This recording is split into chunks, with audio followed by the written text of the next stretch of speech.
My name is Pearl Murphy McCrae. I've had the pleasure of talking with so many of the Hooks family who have shown out royally to welcome home our native son. Let's give Robert a rouse. Amazing. Amazing.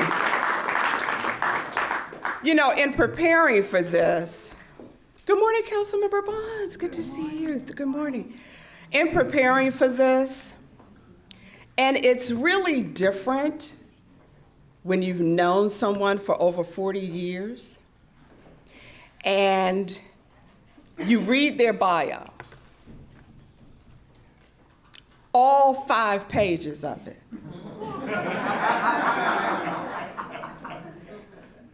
And each page becomes more interesting and more interesting, more dynamic, more historic, more iconic. And I'm like, when did Robert have time to do all of this when we were sitting around eating crabs? Murph's in the kitchen cooking, we're eating crabs, and Robert is doing all of this? Amazing is the word that I use to describe the life that we're going to talk about today, that we're going to celebrate today, not only today, into tomorrow evening at the Lincoln Theater, which we'll be telling you more about, but we're so glad that everyone is here this morning. As Congresswoman Eleanor Holmes Norton is en route, we are so happy to be here in the John Wilson building with an 8-foot statue of Marion Barry out front.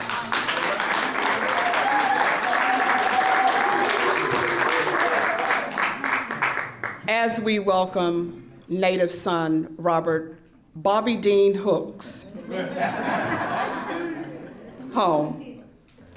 There's so much history involved with this journey, so much history that we're going to talk about. At this time, we are so proud to have in our midst Councilmember Anita Bonds. I remember the meetings with Ed Murphy and I coming down to this building many, many years ago, back in the 70s, and she was always the person, the go-to to talk to about anything that you needed to know District of Columbia. We are so proud as we welcome Councilmember Anita Bonds at large, Council, the District of Columbia.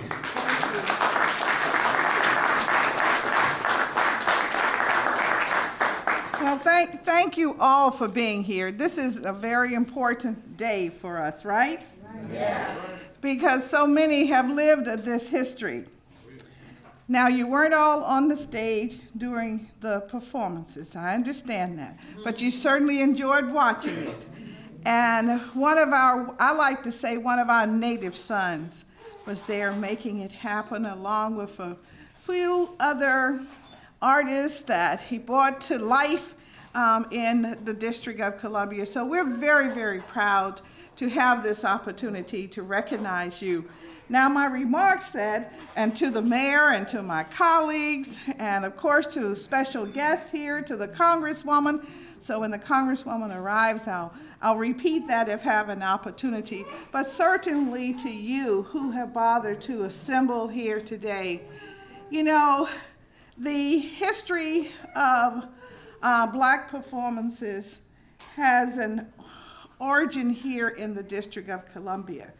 And through the theater and through later that became also, the company became an institute, training institute, we can celebrate what was good and effective in helping everyone to understand the Black stories. Because in those days, remember, there were very few companies or very few artistic expressions that talked about the Black stories. And so the Repertory Company was one and at the forefront of this matter. So it is it is a great pleasure to have the opportunity to recognize the daddy of this process. You know, we're now talking about mamas and daddies and okay, sisters and brothers, but sincerely, it is a great pleasure to be here, to stand before you, and to certainly recognize all of your great works. You know, we sometimes say, like our host was mentioning, when you eat crabs with a person and, you know, break bread, you say, well, they're just like me, you know, I can tell, but they sometimes are extraordinary. And what they bring to life for us is so very important. And so that's what we are commemorating today. And I want each and every one of us to not forget it. To not forget that this is what we are commemorating today. You know, the history of us, the people of Washington, D.C., from the 50s, 60s. I wasn't here. I wasn't even here, I don't think, in the 70s, but I certainly was here in the 80s. And so I'm very happy to be on this stage. I'm going to chair this stage right now with my colleague, Councilmember Brandon Todd, because we're going to present the proclamation, and then we will bring up a Congresswoman. All righty. Well, good morning, everyone. Councilmember Bonds and I did introduce a ceremonial resolution before the Council of the District of Columbia in honor of the 47th anniversary of the legendary DC Black Repertory Company and its founder, Mr. Robert Hooks. Let's give him a big round of applause.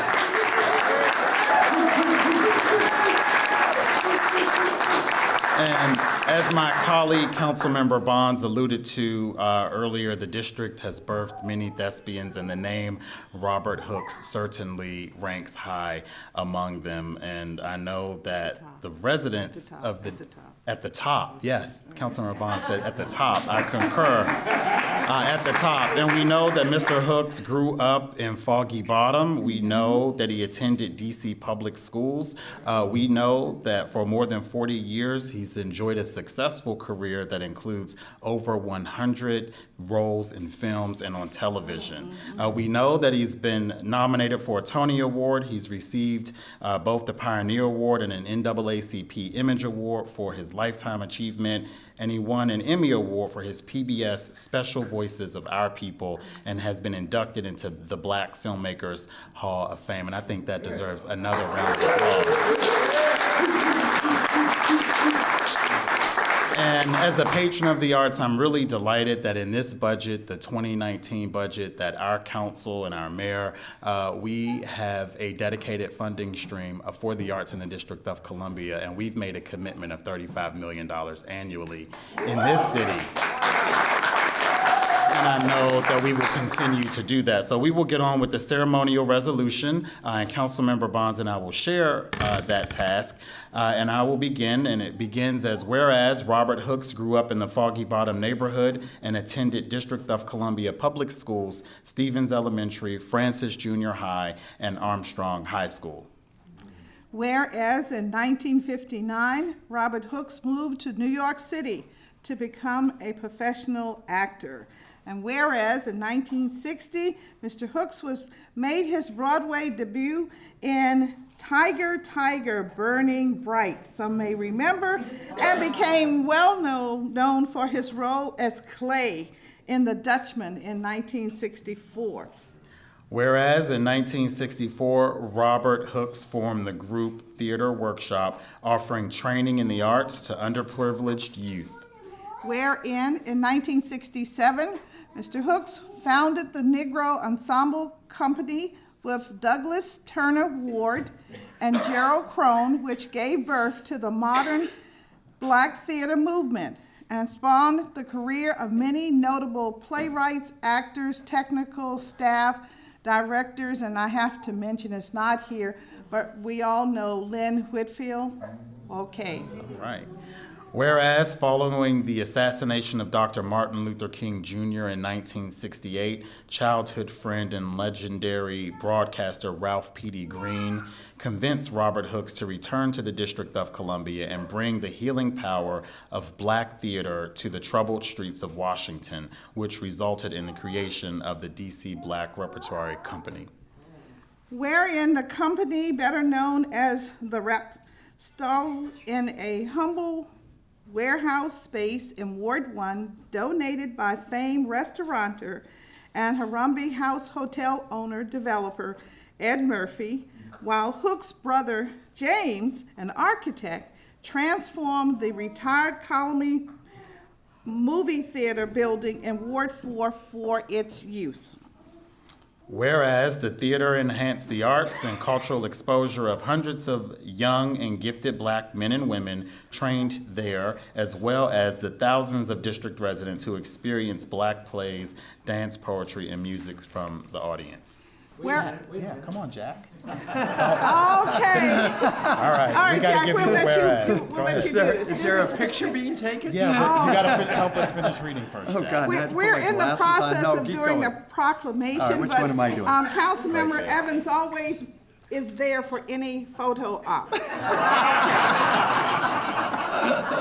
we love him for that. He's a genuine, okay? And generally in the front row, right? Yes, always, no matter how tall he is. Where- That's because when I you're grew gonna- up, I was always in the back row, so I That's- can't be in the that's back row anymore. understandable. Yeah, it's We all outrageous. understand All that. right, yes, thank you. All right, whereas the DC Black Oh, I Repertory. can't see, I have glasses on, this is little tiny His print. type has to be 22 points. All right. So what does that say? Whereas the DC Black Repertory Company left an indelible mark on the performing arts community in the District of Columbia, and its legacy continues to thrive. All right, now, Okay. You get- It is hereby resolved by the Council of the District of Columbia that this resolution may be cited as the DC Black Repertory Company's 47th Anniversary Ceremonial Recognition Resolution of 2018. Congratulations. all right. Okay. And if we just might add, one of the most significant opportunities that we have in DC now is the work that the company and the Institute are doing by exposing our young residents of today to the history from the past era when Black America had stories, but they were not being told except by Black performances. And this is the crown jewel for today's recognition, and we thank you so very much. Yep. And if I can add as well, before we go on. Yeah. A Ward 2 resident. Yes, right? You grew up in Foggy Bottom, Bottom, Georgetown, in that yes. area of town? Newport Place, absolutely. All right, Absolutely. okay. So there you go.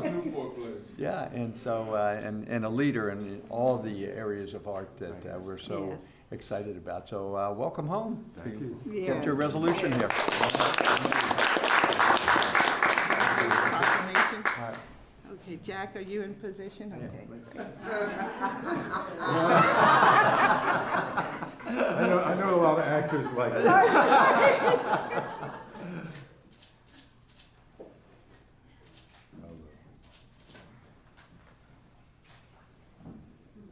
Look this way. This way, this Yeah, way. represent This way, too. 28 years. And I'm gonna move. Thank you. All right. You want a copy of that?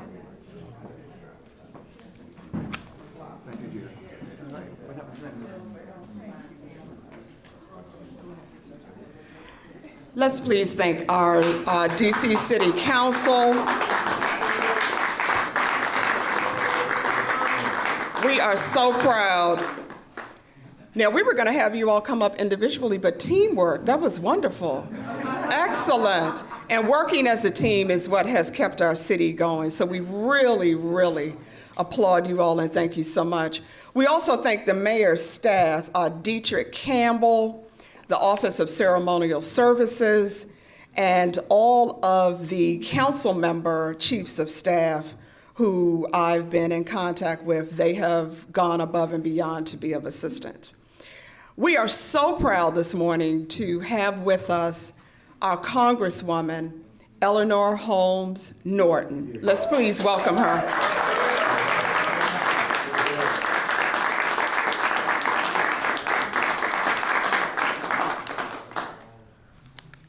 Thank you very much, Robert Hooks. I'm not going to read from my congressional resolution. I'm going to speak from my DC heart. All right. Because you mean so much to this city. You are unique in our city. And that's why there's more than a celebration that begins now. There's a 2-day celebration, because we cannot celebrate enough what you have meant to this town. We are grateful to Robert Hooks and to his celebrated company for coming home to DC to receive our honors and our pride, our civic pride, because they are both so richly deserved. Now, DC has produced many performing artists. After all, the Howard Theater is the oldest African-American theater in the United States, but it has not produced many movie stars. Robert Hooks is that and a lot more. Star of legitimate stage, TV, Broadway, movies, plus director and producer. My heavens. When you have that much talent, you can dream of starting your own theater company, even a black theater company. Robert Hooks did that by the grit of his own iron will. It took a man of multi-talented vision to believe he could start an entire theater company, even a black one, and even in the District of Columbia. Remember, the district that Robert Hooks grew up in was segregated. Even white people didn't have any legitimate theater to speak of in this town. DC was controlled by the federal government. It didn't have any home rule government. I think that was part of the reason it was a cultural desert. Within this desert, we yet emerged Robert Hooks. And at the height of his career, he came home. And coming home, Robert Hooks put DC on the map with his DC Repertorial Company. Our native son made our city memorable for more than its theaters, for more than its monument. It put us on the map as a legitimate theater town. Robert Hooks, DC had no member of Congress when you established the Black Repertory Company. But I want you to know it has one now.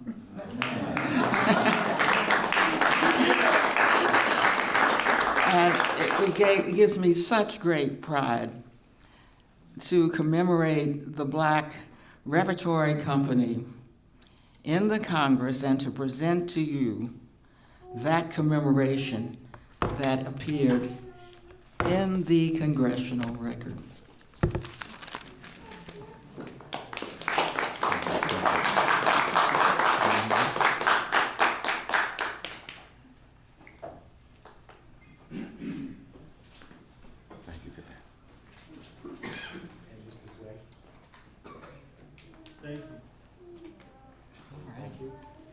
It's a goodie. Look at that. You know how to work that? Thank you so much. Can I say something now? Oh.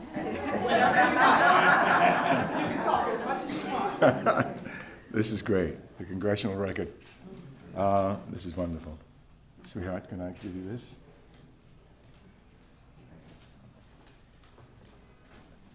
Thank you, Congresswoman.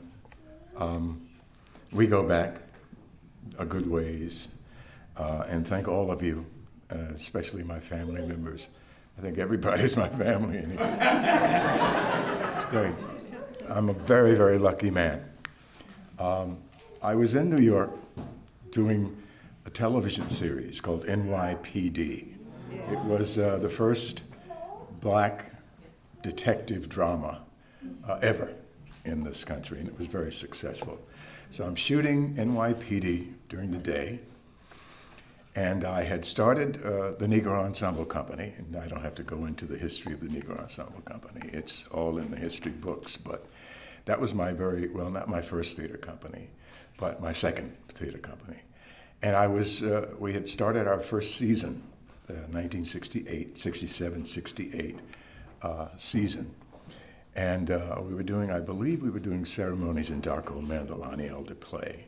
So I was shooting during the day, and I was manning my office at the company in the evening. On April the 4th, 1968, we got a call. Well, actually, we didn't get a call. It was on the news all over the place that they shot Martin. And it tore us apart. We didn't know what to do. We just sat around looking at each other. Martin Luther King was dead. And riots broke out all across the country, 100 and some odd cities, riots, burning. That evening, I went back to my apartment, very, very disheartened, and we had lost Martin. We decided to do the play that evening in honor of Martin. And when I got to my house, I got a phone call. It was Petey Green on the phone. He was in the office of Walter Washington, who was the commissioner at the time, not the mayor.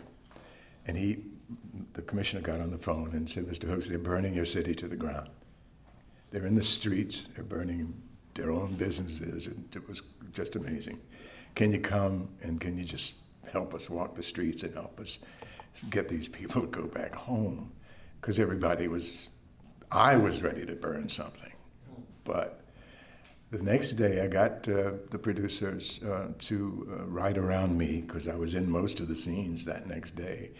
But I had to be in Washington, D.C., so I took the train down, and my brother James Walter, Jimmy Hooks, who's gone now just recently, but he was a big, big part of building this amazing cultural institution here in Washington. So I came down and did that, and as I was on my way back to 30th Street to the Union Station, seeing behind me the city burning, smoldering. Now, I had just really celebrated the Negro Ensemble Company and saw how a company like this could bring people closer together under one roof, to see black art, to be moved by what these talented writers and directors and producers and choreographers and dancers were doing. I thought Washington needs something like this. It needs to be healed, or the beginning of a healing. And what better way to build a cultural institution and produce black plays, open up opportunities for young black artists who didn't have the opportunity. Everybody wasn't so lucky as Kenny Holliday going to the University of Maryland and things like that. But anyway, I decided that that's what the city needed.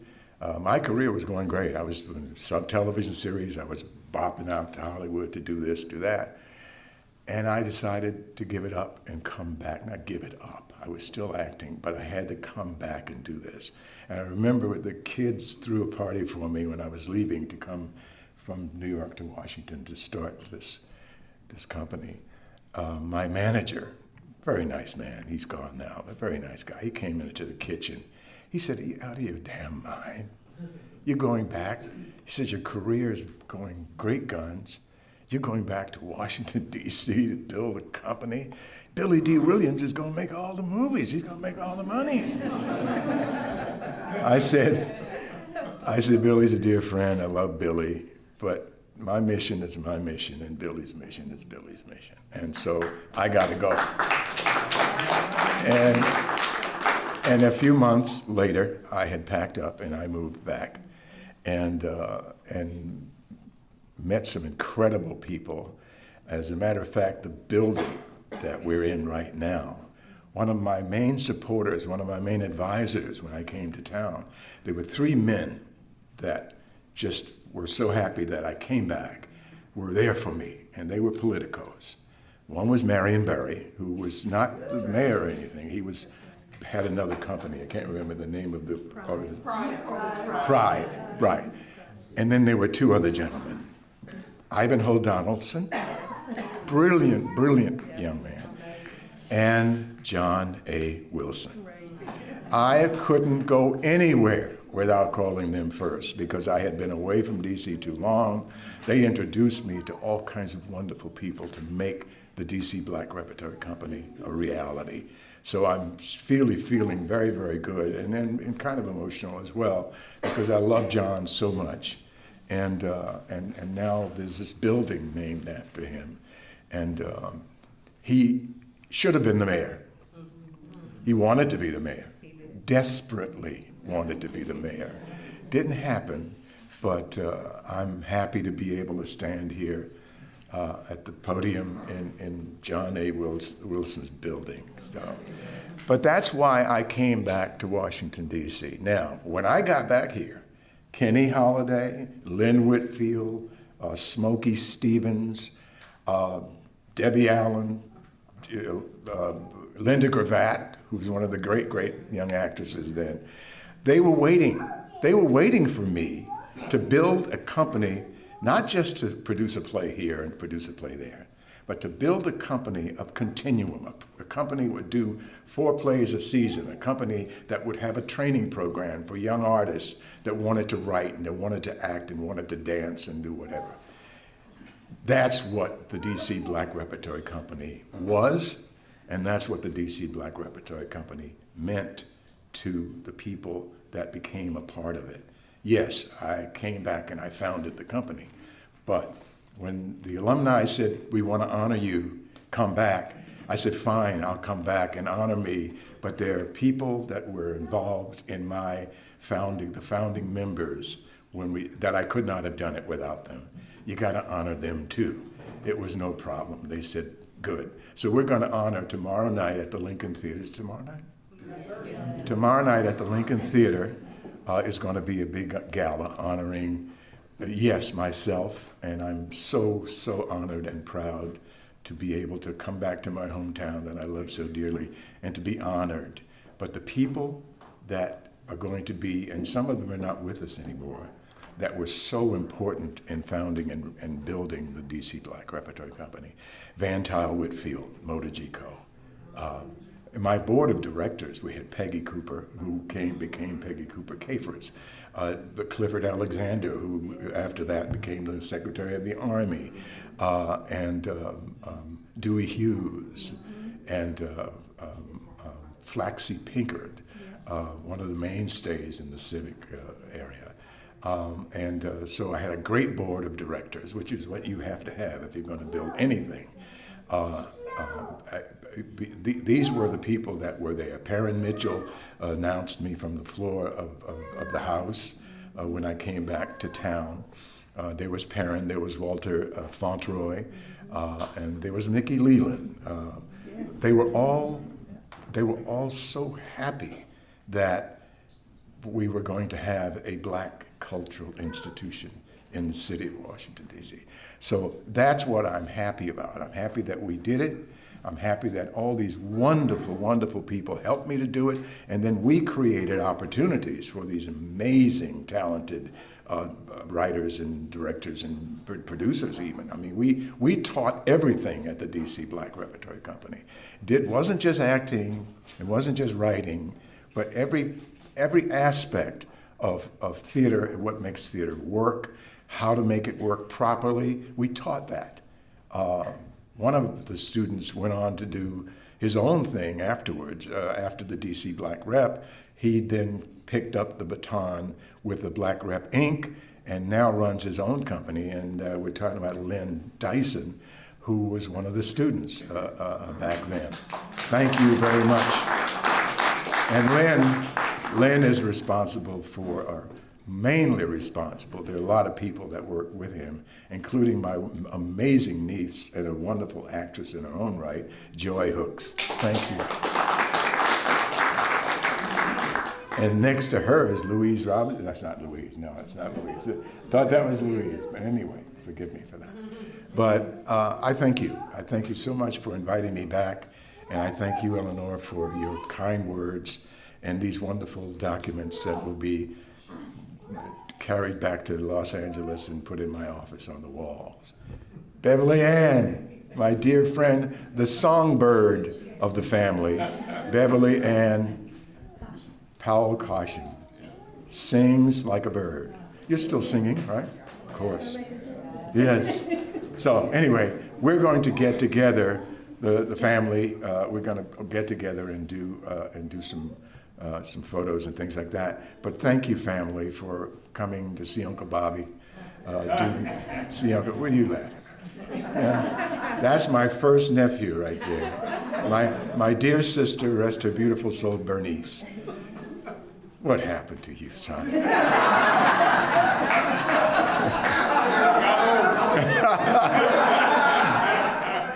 But anyway, my siblings, Bernice, Carolee, Charles Edward, and James Walter, their folk are here today and will be with me for the rest of the weekend. And I want to just thank you again for this great honor, and come on over to the Lincoln Theater tomorrow if you can, and we'll celebrate some more. But I am thrilled and moved to be able to stand here and say thank you to the city of Washington, my hometown. You know, I thank you so much. And what can I say?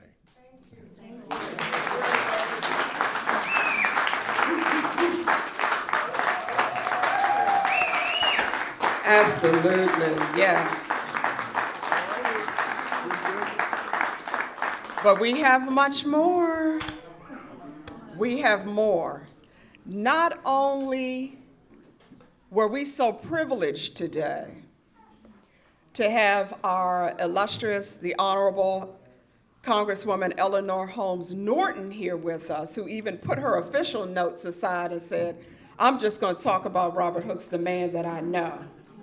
That's when you know it's really real. Not only did we have our Congresswoman entering it into the Congressional record, we had our council members entering a resolution into the District of Columbia City Council, and we now have in our mayor, unfortunately, Mayor Muriel Bowser was unable to be with us today, but we have Director Angie Gates. Director Gates is the director of the Office of Cable Television, Film, Music, and Entertainment. We have her team are here. They are filming today, so she can tell us more about when we'll be able to see that. And she's also the interim director of the Commission on the Arts and the Humanities. Please give an applause for Director Gates coming forward. Thank you everyone. Now, you know, I am just miffed when I am standing in the presence of someone so legendary as Mr. Robert Hooks. You know, today is a special day because we're reflecting on the past. We're taking a look at the present, but what you have done has set the tone for the future. We talk about the creative community here in Washington, D.C. that's represented in all 8 wards, but it started with your dedication years ago. So today is a special day, and as you were thanking us, please know that we are thanking you. Okay? So I would love to provide you with a presentation of a proclamation because today is officially Robert Hooks Day. Okay? All right? Right. Now, everybody ain't got no days here in Washington, D.C., but I tell you what, October 18th is Robert Hooks Day 2018, so please join me.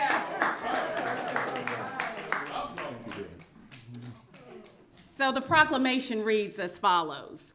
Robert Hooks Day, October 18th, 2018. Whereas Robert Hooks was born in Washington, D.C., grew up in the historic Foggy Bottom neighborhood, attended D.C. public schools, and began his lifelong passion of theater at the age of 9.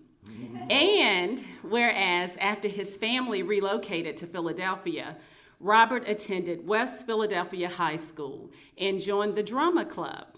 In 1959, he moved to New York City to become a professional actor with Lorraine Hansberry's seminal play, Raisin in the Sun. That was the first one. But not the last. And starred in the Leroy Jones Amira Baraka's Dutchman, and launched a celebrated award-winning career in television with the NYPD series. Okay. Whereas during his illustrious career, Robert Hooks started the group Theater Workshop, which offered training to underprivileged New York City youth, was co-founder of the Negro Ensemble Company that gave birth to modern Black theater and launched the careers of prominent minorities, hoo-hoos, playwrights, actors, technical staff, directors, and others. And whereas following the assassination of Dr. Martin Luther King Jr., Robert Hooks, along with his childhood friend Ralph Petey Green, created the D.C. Black Repertory Theater, the Rep Company, to bring healing to residents throughout the Black theater of Washington, D.C. during a tumultuous time. And whereas the Rep started at a warehouse donated by the late Ed Murphy, and subsequently the Colony Movie Theater was transformed to enhance the Arts and Culture Center to expose youth, train talented men and women, and showcase Black plays, dance, poetry, and music. And whereas today we applaud Robert Hooks for his countless contributions and dedication as a distinguished actor, producer, and philanthropist, and to commemorate the 47th anniversary of the DC Black Repertory Company. Now, therefore I, the Mayor of Washington, D.C., do hereby proclaim October 18th, 2018 in Washington, D.C. as Robert Hooks Day. Sound Mayor Muriel Bowser.